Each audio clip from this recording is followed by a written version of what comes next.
BTech, BBA మరియు MBA కోర్సులు 15+ years experience ఫ్యాకల్టీతో పాటు placement guarantee. Kishkinda University, Ballari.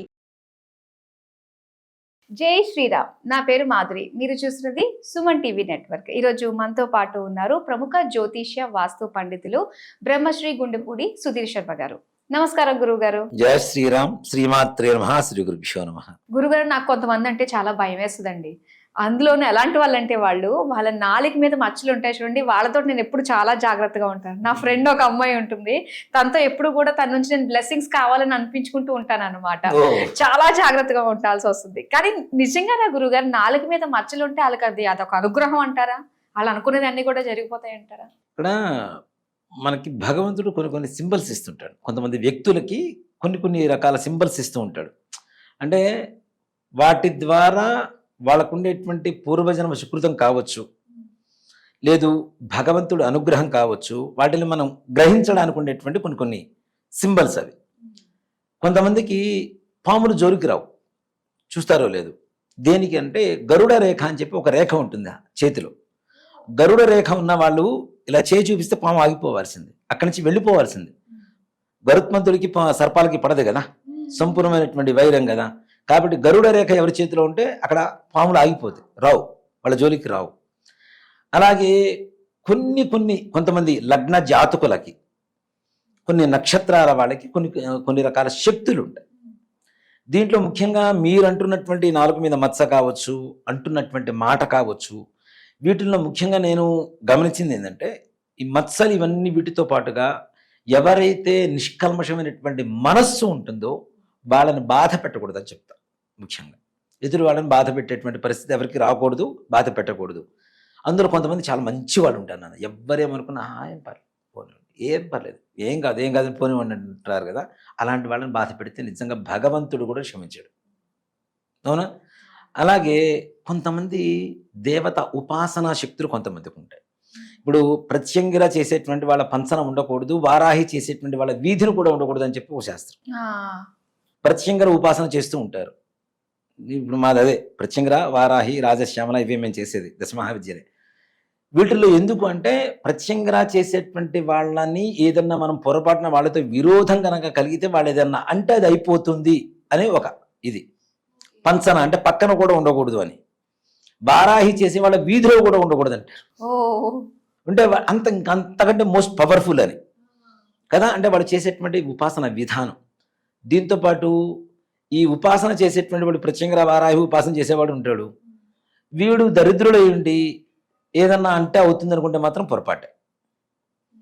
వీడు ఎంత ఉపాసన చేస్తున్నా వీడికి దరిద్రపుగుట్ట లక్షణాలు, పక్క వాళ్ళ మీద జలసి ఇవన్నీ ఉంటే అమ్మవారు ఎందుకు అనుగ్రహిస్తుంది? అమ్మవారు ఎలా ఉంటుందో అలా ఉండమని చెప్తుంది అమ్మవారు. ఉపాసన అంటే నది కదా, అమ్మవారిలో లీనమైపోమని. మా గురుగారు ఉంటారు నాన్న ఒక ఆయన, నాకు ఇద్దరిని చూశాను నేను. వారు అమ్మవారు ఉపాసన చేస్తుంటారు. చేసి చేసి చేసి చేసి నిజంగా వాళ్ళని చూస్తే అమ్మవారు కనపడుతుంటుంది నాన్న. స్త్రీమూర్తి తత్వం వస్తుంది వాళ్ళలో, ఆడవాళ్ళలానే మారిపోతారు. ఇక ఎలా అంటే, అమ్మవారి శ్రీ విద్యోపాసన కూడాను మగ సంతానం కలిగిన తరువాతనే శ్రీ విద్యోపాసన తీసుకోమని చెప్తారు. దేనికంటే సంతాన యోగం కూడా ఉండదు, నపుంసకత్వం వస్తుంది. అంటే అమ్మవారి తత్వం వాళ్ళు నిమిడీకృతం అయిపోతుంది వాళ్ళల్లో, ఇక సంతాన యోగం ఉండదు వాళ్ళకి. అలా ఇద్దరిని చూశాను నేను నా కళ్ళారా. ఒక ఆయన మన యూట్యూబ్లో వాటిలో కూడా ఈ మధ్యలో కూడా చాలా ఫేమస్ అవుతుంటారు. ఆయన చాలా మంచి విద్యావేత్త, ముప్పవరపు సింహాచల శాస్త్రి గారని. ఆయన మన తిరుమల తిరుపతి దేవస్థానం మ్యూజిక్ కాలేజీలో ప్రొఫెసర్గా పనిచేసి హరికథలు చెబుతూ ఉంటారు. ఈ మధ్య కాలంలో తండ్రి గురించి, తల్లిదండ్రుల గురించి వీడియోస్ చాలా బాగా వైరల్ అయినాయి వారివి. ఆయన సేమ్ ఆడవాళ్ళు లక్షణాలు ఏవైతే ఉంటాయో, అమ్మవారి లక్షణాలు, ఆడవాళ్ళ లక్షణాలను కూడా చెప్పకూడదు, అమ్మవారి లక్షణాలు ఏవైతే ఉంటాయో ఆయన సంపూర్ణంగా ఉంటాయి నాన్న. ముగ్గు వేస్తారు. గుంటూరు జిల్లాలో ముగ్గురు పోటీలో 5 సార్లు ఫస్ట్ ప్రైజ్ కొట్టాడు ఆయన స్టేడియంలో. వంట చేస్తారు. నేను అన్నగారని పిలుస్తాను ఆయన్ని, బాగా దగ్గరగా ఉంటారు. నేను అలంకారాలు అవన్నీ కూడా ఆయన దగ్గరే నేర్చుకున్నా. మా చిన్నప్పుడు నాకు 11 సంవత్సరాల దగ్గర నుంచి బాగా పరిచయం. నా చిన్నప్పుడు అంతా, బాల్యం అంతా కూడా ఆయన దగ్గరే గడిచిందని చెప్పుకోవచ్చు. వీణ వాయిస్తారు నాన్న. మరి వీణ అంటే సరస్వతి అమ్మవారు కదా. వీణ సంపూర్ణమైనటువంటి విద్వత్.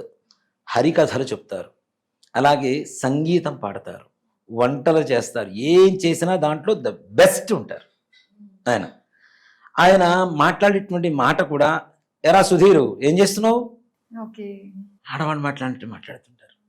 ఆయన హరికథలు చెప్పేటప్పుడు కూడా చూడండి, వీడియోస్ మీకు దొరుకుతాయి, ఆడవాళ్ళు పవిట సర్దుకున్నట్టే సర్దుకుంటుంటారు ఆయన. అంటే ఇవన్నీ గమనిస్తే మనకు అర్థమవుతాయి. ఆయన చేసిన ఇదేంటి అంటే, ఆయన వివాహం కూడా చేసుకోలేదు నాన్న, మహానుభావుడు, నిజంగా మంచి విద్యావేత్త, 8 భాషలు ఫ్లూయెంట్గా మాట్లాడతారు, డాక్టరేట్ తీసుకున్నారు ఆయన. మన మంగళంపల్లి బాలమురళీ కృష్ణ గారు ఆయన చేతికి బంగారు కంకణం దొడిగారు వారికి ఆయన ఉన్నప్పుడు, అంత విద్యావేత్త. అలాంటి వ్యక్తి నిజంగా అమ్మవారి స్వరూపంగానే ఉంటారు.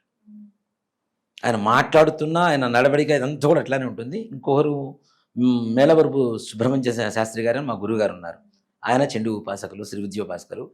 ఇంకా ఆయన చూస్తే, అమ్మవారిని చూస్తే ఎంత అంటే మనం వెన్నపూస ఎంత మెత్తగా ఉంటుందో, ఎంత తెల్లగా ఉంటుందో, ఆయన శరీర ఛాయ కూడా రక్తం బయటికి వస్తున్నంత ఎర్రగా ఉంటారు నాన్న. ఆయన ముట్టుకుంటే ఎక్కడ మచ్చబడిపోతుందో అన్నంత ఇదిగా ఉంటారు ఆయన. ఆయన మాట్లాడే విధానం మొత్తం స్త్రీతత్వమే, కేవలం ఇంకా ఆడవాళ్ళతో మాట్లాడుతున్నట్టుగానే ఉంటుంది. చూసేవాడు కొంతమంది నవ్వుకునే వాళ్ళు నవ్వుకుంటారు, కానీ ఆయనలో ఉండేటువంటి అమ్మవారి తత్వాన్ని గ్రహించిన వాళ్ళు అమ్మవారిని చూస్తారు, అంత గొప్పగా ఉంటుంది. ఇక్కడ ఉపాసన విధానం ద్వారా కూడా వాళ్ళు అనేటువంటి మాటలు నిజమవుతూ ఉంటాయి.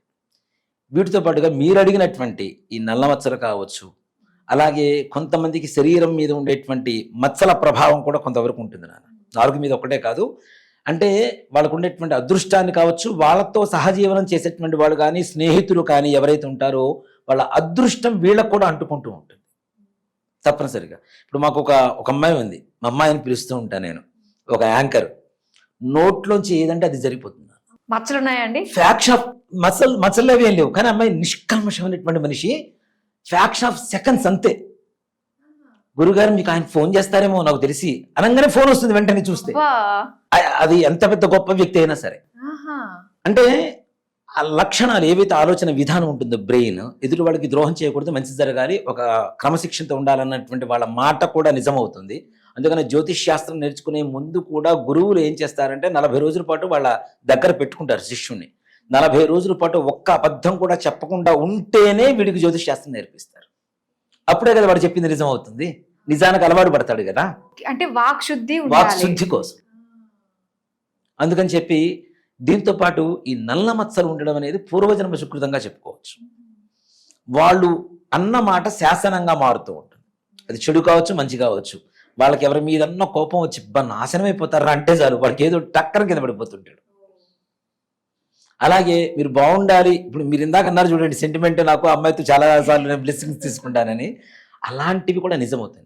4 మీద మచ్చ అనేటువంటిది అదేదో పిచ్చి మాట ఏం కాదు. ఓ మాట చెప్పాలంటే, శాస్త్రపరంగా తీసుకుంటే పుట్టుమచ్చలకు ఉండేటువంటి శాస్త్రం ఎంత నిజమో, అలానే 4 మీద మచ్చ ఉండడం అనేటువంటిది వాళ్ళ నోట్లో వచ్చేటువంటి మాట ఒక శిలాశాసనం లాగా తయారవుతూ ఉంటుంది. కాబట్టి వాళ్ళని బాధ పెట్టవద్దు, అంటే వాళ్ళు ఏదో చెడు చేస్తే మనం మాట అనవద్దని కాదు, ఎలాంటి పరిస్థితుల్లో కూడాను వాళ్ళ దగ్గర నుంచి మనం ద్రోహం చేయకుండా, వాళ్ళకి దూరం కోరుకోకుండా దగ్గర ఉంటూ వాళ్ళతో సన్నిహితంగా ఉంటే నిజంగానే పక్కనుండే వాళ్ళ అదృష్టం పక్కనుండే వాళ్ళు కూడా అంటుకుంటుంది గ్యారెంటీ. వాళ్ళు కూడా తక్కువ స్థాయిలో ఏమి ఉండరు, వాళ్ళు అనుకున్న సంకల్పాన్ని గట్టిగా నెరవేర్చుకునేటువంటి దృఢ సంకల్పం ఉన్న వాళ్ళు అవుతారు. 4 మీద మచ్చ ఉన్నవాళ్ళు చాలా మొండిగా ఉంటారు. అంటే ఎలా అంటే ఈ పని చేయాలంటే చేయాలంతే. అవునండి, నాకు ఇద్దరు ఉన్నారు, ఇద్దరు అలాంటి వాళ్ళే మీరు చెప్తున్నారు.